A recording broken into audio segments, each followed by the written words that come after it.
जय हिंद। मैं भी एक मिश्रा इलेक्ट्रिकल ब्रांच से। देखिए आज की इस वीडियो में देखेंगे आइडियल ट्रांसफार्मर का इक्विवेलेंट सर्किट। ठीक है, तो हेडिंग डालते हैं equivalent circuit of ideal transformer. तो हेडिंग है आपका equivalent circuit EQIVALENT equivalent circuit को शॉर्टकट में CKT लिख देते हैं। ट्रांसफार्मर को शॉर्टकट में आइडियल ट्रांसफार्मर ना तो लिखते हैं आइडियल ट्रांसफार्मर। ठीक है, तो इसका हम इक्विवेलेंट सर्किट देखते हैं। ठीक है, आइडियल ट्रांसफार्मर के बारे में आपको पिछले वाले वीडियो में सब बता दी है। ठीक है, तो आपको दिखाए थे कि ये माइनस ले लेते थे कोर। ठीक है, वीवी इसका इक्विवेलेंट सर्किट दिखा रहे हैं, तो पहले आपको अच्छे से समझाते ले चलते हैं। ये ले लेते हैं हम, क्या ले लिए, कोर ले लिए। ठीक है, ये कोर लेके तैयार करती है, ये कोर बन गया। अब इस पर क्या होगी, वाइंडिंग रहती थी। ठीक है, तो इसकी वाइंडिंग दिखा देते हैं। ये इसकी वाइंडिंग हो गई।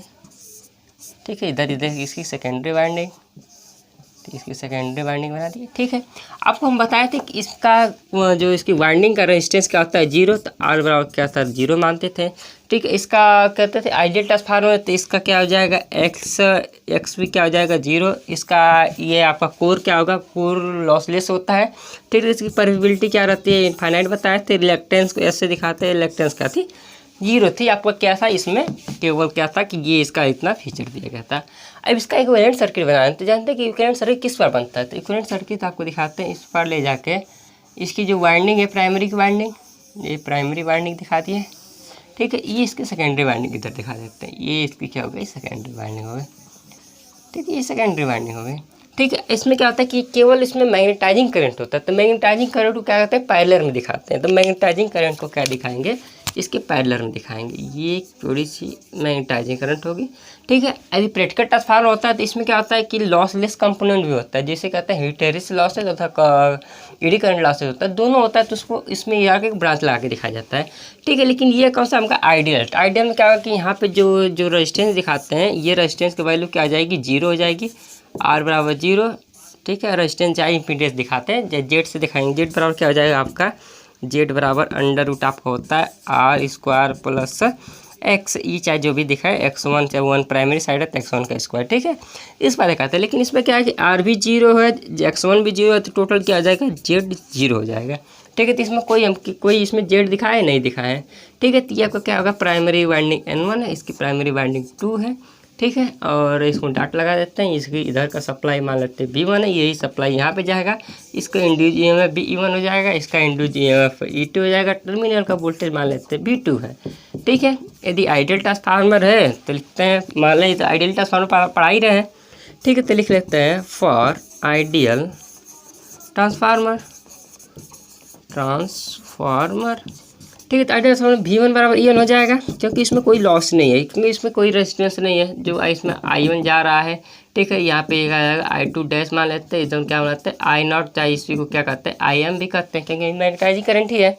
ठीक है, तो इस बार क्या होगा आपका, ये आपका V1 बराबर क्या हो जाएगा, आपका I1 हो जाएगा, और आपका E2 बराबर क्या हो जाएगा, V2 हो जाएगा।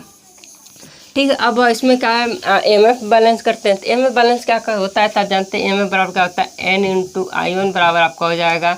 ठीक है, N इंटू आपका I2 डैश हो जाएगा। ठीक है, ये आपका हो जाएगा N टू I2 डैश मान ले, चाहे N इंटू इसमें कौन सा करंट फ्लो होगा, आपका I2 फ्लो रहा है, तो आपका क्या हो जाएगा, N1 I1 इक्वल टू क्या हो जाएगा, N2 I2 हो जाएगा। ठीक है, तो आपको ये हो जाएगा कि N1 के नीचे N2 को भेज दीजिए, और I2 अपन क्या हो जाएगा, ये आपका हो जाएगा I1 हो जाएगा। ठीक है, अब ये हो गया एक वोल्टेज का रिलेशन से देखते हैं। तो वोल्टेज का रिलेशन यही बराबर क्या हो जाएगा, आपका V1 अपन आपका हो जाता है V2 होता है। तो आपको सोचेंगे सर V1 बराबर V2 कैसे होगा। ठीक है, तो आपको ये भी बता देते, जानते हैं कि आइडियल ट्रांसफार्मर आइडियल चाहे प्रैक्टिकल हो, उसमें क्या होता है कि पावर कांस्टेंट डिवाइस होता है। मतलब जितना पावर इधर होगा उतना ही पावर इधर होगा। तो पावर जानते हैं कि V1 I1 बराबर क्या हो जाएगा, आपका हो जाएगा ये V2 I2 हो जाएगा। ठीक है, तो V1 अपन क्या लिख सकते हैं, V2 लिख सकते हैं, इसको V2 के नीचे भेजिए, इधर हो जाएगा I2 अपन I1 लिख सकते हैं। तो इसी को यहाँ पे हम लिख दिए हैं कि आपका क्या हो जाएगा, ट्रांसफॉर्मेशन रेशियो हो जाएगा। तो ये आपका इंपॉर्टेंट होता है। बराबर आपको कोई कांस्टेंट ले लेते हैं, कांस्टेंट हम लेते हैं 1/A लेते हैं, चाहे 1/K लेते हैं, जो आपको मन करे वो सब लीजिए। ठीक है, आप सोचेंगे सर 1/A क्यों ले रहे हैं, क्योंकि मैक्सिमम आपको बुक में देखे रहेंगे तो आपका N2 ऊपर आता है, N2 upon N1 equal to V2 upon V1 equal to I1 upon I2 equal to ये होता है ठीक है। तो इस प्रकार हम जो स्टैंडर्ड बुक रहती है उसी का लेके चलते हैं कि आप जिसे पढ़ें दूसरे भी बुक से तो आपको समझने में आसानी रहे, ठीक है। तो इस प्रकार आपका ये ए मान के चलते हैं, ठीक है। हमेशा अभी इसका क्वेश्चन भी चलेंगे तो एक चीज़ जो आप मान लें तो उसको लेके चलते रहेंगे तो आपको बार बार कंफ्यूज नोट्स बनाएंगे। कभी हम आपको n1/n2 दिखा देंगे तो ए ले लेंगे, कभी n2/n1 रहेगा तो ए रहेगा, तो आपको कंफ्यूज हो जाएगा, ठीक है। तो जो एक बार मान लेते हैं उसी को लेके चलते रहते हैं। आप नोट्स बनाएंगे तो बाद में आपको क्या होगा, क्लियर रहेगा। जब आपको रिवीजन करेंगे तो आपको अच्छे से क्लियर रहेगा, अच्छे n2/n1 कम क्या माने, ए माने है, ठीक है। तो ये आपका हो गया आइडियल ट्रांसफार्मर। अब जितना है देखिए पावर क्या है, ये V1 बराबर लॉसेस तो हो नहीं रही है तो V1 बराबर E1 हो जा रहा है। इधर आपका जो E2 है वो ये आपका टर्मिनल वोल्टेज V2 हो जाएगा, ठीक है। तो इसमें क्या होगा कि इसकी एफिशिएंसी क्या होती है आइडियल ट्रांसफार्मर को, तो आपको बताएं आइडियल ट्रांसफार्मर की एफिशिएंसी क्या होती है, 100% होती है। तो ये आपको क्या होती है, 100% होती है, ठीक है। अब ये क्वेश्चन पूछा जाता है इसमें, in ideal transformer no load current lag from supply voltage, तो कितना डिग्री लैग करता है। तो आपको ऑप्शन दिया रहेगा, ऑप्शन मान लेते हैं 80 डिग्री दिया रहेगा, 85 डिग्री दिया रहेगा, 90 डिग्री दिया रहेगा, 75 डिग्री दिया रहेगा, ठीक है। लेकिन देखिए प्रैक्टिकल आइडियल ट्रांसफार्मर रहेगा तो एक्चुअली क्या होता है 90 डिग्री होता है, क्योंकि आपको हम बताए थे कि 90 डिग्री किस पर होगा कि आप मान लेते थे फाइव था आपका, ये आपका था E1 या E2 जो भी था इस पर, तो इसी पे क्या था IM था, ठीक है। लेकिन प्रैक्टिकल ट्रांसफार्मर में क्या होता है कि जो I0 ही होता है वो IM के बराबर होता है, क्योंकि उसमें IC जो कोर लॉसेस कंपोनेंट उसमें तो होते नहीं आइडियल ट्रांसफार्मर में।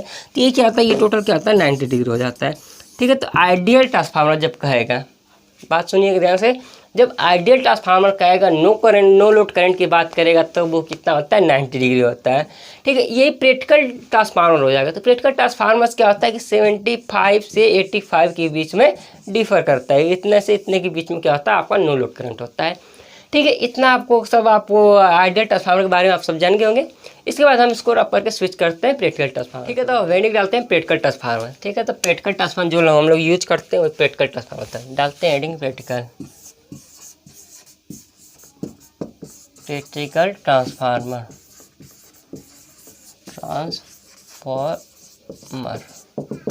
ठीक है। प्रैक्टिकल ट्रांसफार्मर क्या होता है इसके बारे में देखते हैं, ठीक है। तो प्रैक्टिकल ट्रांसफार्मर तो बनाते हैं इसका कोर अच्छे से, तो ये कोर बना रहे हैं, ठीक है। साथ में आप लोग नोट्स बनाते रहिएगा, ठीक है।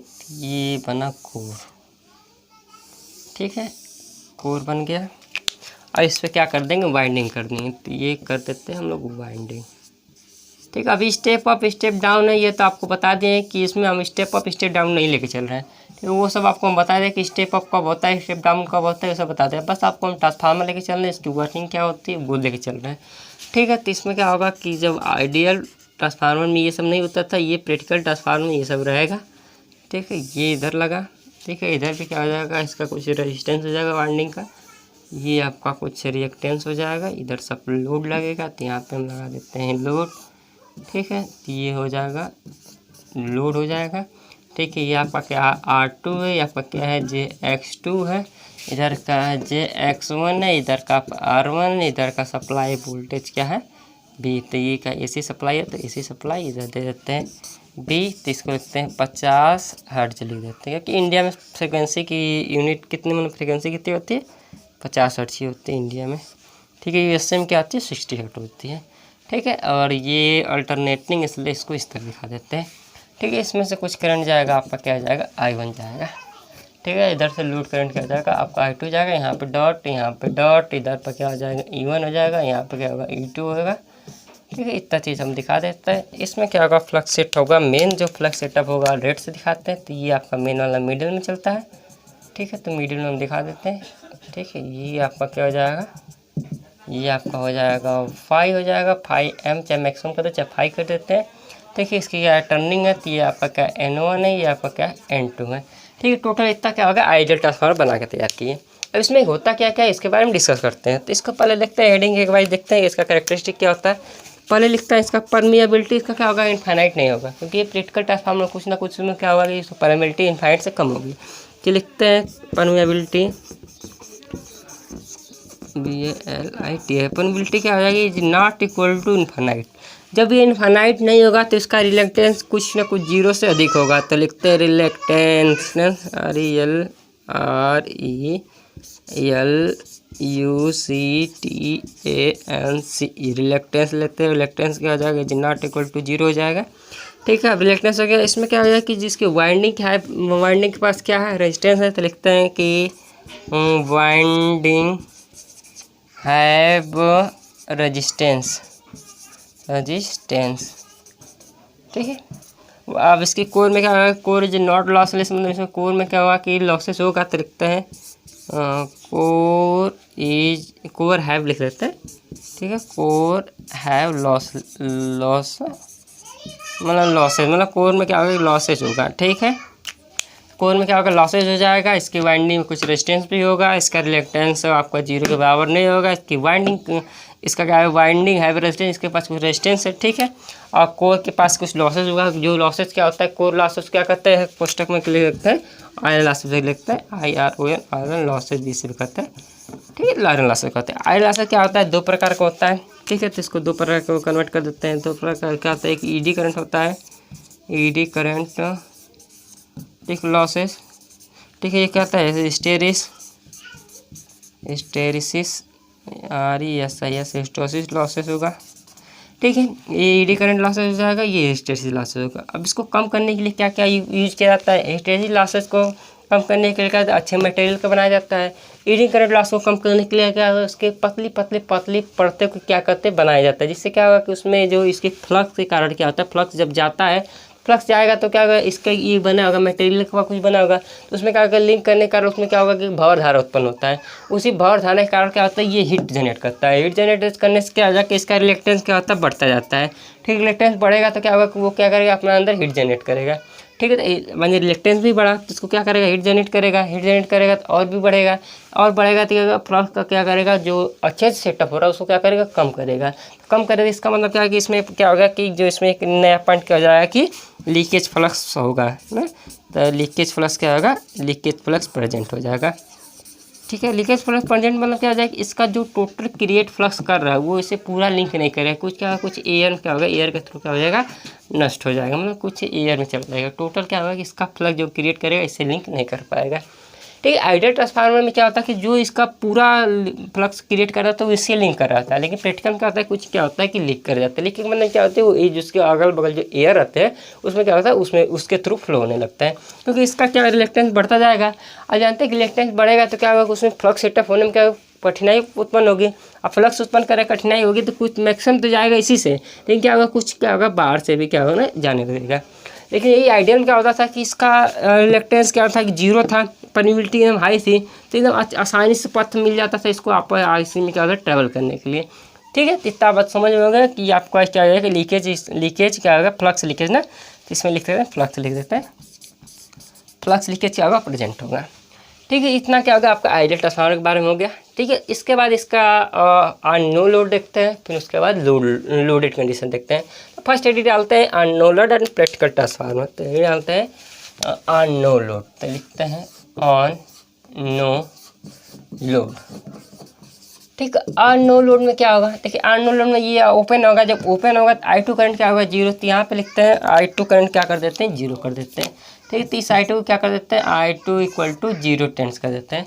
ठीक है, जब I2 0 हो रहा है तो इसमें से केवल क्या जाएगा, तब इसमें से केवल क्या जाएगा, I0 करंट फ्लो होगा। क्योंकि जब इसमें क्या होता है कि ये इसका काउंटर EMF करने के लिए इसमें से I1 करंट फ्लो होगा। ठीक है, अभी I0 करंट क्यों फ्लो हो रहा है आपको अभी समझाएंगे। ठीक, पर इतना समझिए कि नो लोड कंडीशन में केवल कौन से करंट फ्लो होगी, I0 करंट फ्लो होगी। ठीक है, तो क्या लिखेंगे, इसे I0 को क्या करते हैं, जो पिछले में बताए थे, I0 is a no load current, no load current. ठीक, नो लोड करंट की वैल्यू कितनी होती है, तो 2 to 5%, 2 to 5% of full load current, full load current. ठीक है, यहाँ पे 2 to 5% होती है। ये कितना V1 से जो सप्लाई वोल्टेज से कितना लैग करता है, क्योंकि 100% ये तो लैग ही करेगा। ठीक है, तो कितना लैग करेगा, तो लिखते हैं ये 80 to 85 डिग्री तक लैग करता है। ठीक है, ये क्या है, लैगिंग। ठीक है, मतलब इसका फाई नॉट बराबर क्या होता है, ये फाई नॉट बराबर क्या होता है, 85 पे अप्रॉक्सीमेट ले लेते हैं, 85 से 80 लेते हैं, 75 से डिफर करता है, 75 to 85 के बीच में रहता है। ठीक है, तो इतना क्या करता है, इतना ये करता है, लैग करता है। ठीक है। अब आई नॉट के दो कंपोनेंट होते हैं, ये फाई नॉट लिखे ना, फाई नॉट और 180 डिग्री एंगल है। अब आई नॉट के दो कंपोनेंट होते हैं, एक मैग्नेटाइजिंग करंट होता है, एक कोर लॉसेस कंपोनेंट होता है। ठीक है, क्योंकि इसमें क्या होगा, अब लॉसेस भी होगा, केवल मैग्नेटाइजिंग करंट नहीं होगा। ठीक है, तो इसमें क्या होता था कि आई नॉट बराबर क्या हो जाता था आपका आई एम प्लस का आई डब्ल्यू लिख सकते हैं, या आई एम को कहीं कहीं आई म्यू भी लिखा जाता है, इससे आई सी भी कर देते हैं। ठीक है, जो आपको डिनोट करना है वो करते रहिएगा। ठीक है, आई म्यू को भी क्या करते हैं आपको कि मैग्नेटाइजिंग करंट करते हैं, या तो डायरेक्ट एम से लिख देते हैं। ये डब्ल्यू वाटफुल कंपोनेंट करते हैं, या सी से क्या करते हैं कोर लॉसेस कंपोनेंट भी करते हैं। ठीक है, ये आई नॉट हो गया। अब इसका क्या, इसका फेजर देखते हैं आई नॉट का। ठीक है, नेक्स्ट चलते हैं, इसके आई नॉट का जो था उसको हम ग्राफ लेके चलते हैं आई नॉट वाला को। ठीक है, तब लिखते हैं नो लोड करंट का ग्राफ, तो बनाते हैं नो लोड का ग्राफ। ठीक है, तो क्योंकि इसमें क्या है कि केवल जब नो लोड पर क्या होगा, नो लोड करंट फ्लो होगा, जो कितना होता है 2 to 5% के बीच में होता है आपका फुल लोड करंट। वो क्या करता है, एक तो कोर लॉसेस को रिप्रेजेंट करता है, हम मैग्नेटाइजिंग करंट को रिप्रेजेंट करता है।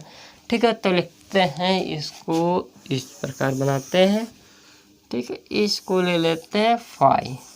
ठीक है, फाई से आपको हम लोग चलते हैं E1 को लैग, V1 को क्या करते हैं ऊपर। V1 इज अपोजिट डायरेक्शन में होता है क्योंकि फेज अपोजिशन में होता है। ठीक है, तो इस पर माइनस E1 लेते हैं, इसी फेज में आते E2 बड़ा है तो E2 को ले लेते हैं। ठीक है, आप जानते हैं कि ये जाएगा क्या है 85 to 90 डिग्री, मतलब ये क्या होता है कि यहाँ से आई नॉट करंट ये जो है, ठीक है, ये अच्छे से दिखाते हैं। ठीक है, जो ये आई नॉट करंट है, ठीक है, अब इससे क्या है 80 से 85 डिग्री के बीच में क्या होता है लैग करता है, तो ले लेते हैं ये फाई नॉट ले लेते हैं। ठीक है, अब ये भी तो कुछ डेल्टा होगा। ठीक है, तो इसको डेल से दिखाते हैं, इसको क्या करते हैं हेस्टेसिस एंगल कहते हैं। क्या करते हैं हेस्टेसिस, HYSTERISI है, हेस्टेसिस एंगल कहते हैं। ठीक है, अब हेस्टेसिस एंगल क्या पूछा जाएगा, तो कहेंगे कि नो लोड करंट हम मैग्नेटाइजिंग करंट के बीच का जो एंगल होता है उसे क्या करते हैं हेस्टेसिस एंगल करते हैं। ठीक है, इसका क्या होता है, इसको हम कंपोनेंट को दो भाग में कन्वर्ट करते हैं, तो इसका ये जाएगा। ठीक है, यहाँ थीटा है तो इसको ले जाएंगे, इसको इस वाले कंपोनेंट क्या कहेंगे आई नॉट कॉस फाई नॉट कहेंगे, इसको वाले को इस वाले अक्ष को क्या कहेंगे I M sine phi naught कहेंगे। ठीक है, तो ले लेते हैं I naught sine phi naught, इसको कहते हैं आई एम इक्वल टू, इसको कहेंगे आई सी इक्वल टू। ठीक है, इतना बात हो गया। अब देखिए इसी का फेजर डायग्राम, फेजर सम मतलब फेजर सम बराबर क्या होता है आई नॉट बराबर सबका फेजर सम देखते हैं आई सी प्लस आपका हो जाएगा आई एम के बराबर होता है। ठीक है, फेजर सम हुआ तो अंडर रूट का हो जाएगा आई सी का स्क्वायर, आई सी स्क्वायर वरना अब क्या हो जाएगा आई नॉट का स्क्वायर, कॉस है तो कॉस का स्क्वायर लिखें। ठीक है, कॉस स्क्वायर फाई नॉट होगा प्लस का आई एम स्क्वायर हो जाएगा। ठीक है, इतना बात समझिए। आई एम का यहाँ आई एम बराबर आई नॉट है ना, तो लिखते हैं आई नॉट का square sine square phi naught लिख सकते हैं। ठीक है, दोनों में से आई नॉट कॉमन निकालेंगे तो आई नॉट इधर बचेगा, ये आपको आई नॉट बाहर निकाल लेते हैं। ठीक है, ये बचा आपका cos square phi naught plus का साइन स्क्वायर फाई नॉट बचेगा। ठीक है, इसके बराबर 1 होता है तो आपका आई नॉट स्क्वायर हो जाएगा, आई नॉट बराबर आपका ये I naught equal to I naught हो जाएगा। ठीक है, ये आपका फेजर डायग्राम हो गया किसका, ये आपका हो जाएगा नो लोड करंट का। ठीक है, इतना बात आपको समझ में आ गया होगी कि नो लोड क्या हो गया, आइडियल ट्रांसफार्मर क्या, आइडियल ट्रांसफार्मर का इक्विवेलेंट सर्किट किस पार होता है। ठीक है, फेजर ये आपका प्रैक्टिकल ट्रांसफार्मर का किस पार दिखता है, इसमें आर है एक्स है। ठीक है, R2 है Z2 है। अब देखिए इसमें ये भी दिखाएगा कि पहले तो इसको हम क्या करेंगे लोड कंडीशन में देखेंगे, उसके बाद इसका जो मेन होता है इक्विवेलेंट सर्किट होगा। इक्विवेलेंट सर्किट पढ़ने के बाद इसका वोल्टेज रेगुलेशन देखेंगे, वोल्टेज रेगुलेशन के बाद क्या करेंगे इसके बाद एफिशिएंसी देखेंगे। ठीक है, इस पर जितने क्वेश्चन बनते हैं उसको देखेंगे। फिर इसके बाद आएगा आपको ऑटो ट्रांसफार्मर आएगा, ऑटो ट्रांसफार्मर किस पावर वर्क करता है। ठीक है, उसकी वाइंडिंग किस प्रकार होती है उसके बारे में समझेंगे। ठीक है, तो फिलहाल आज के लिए इतना ही, मिलते हैं नेक्स्ट वीडियो में, तब तक के लिए धन्यवाद।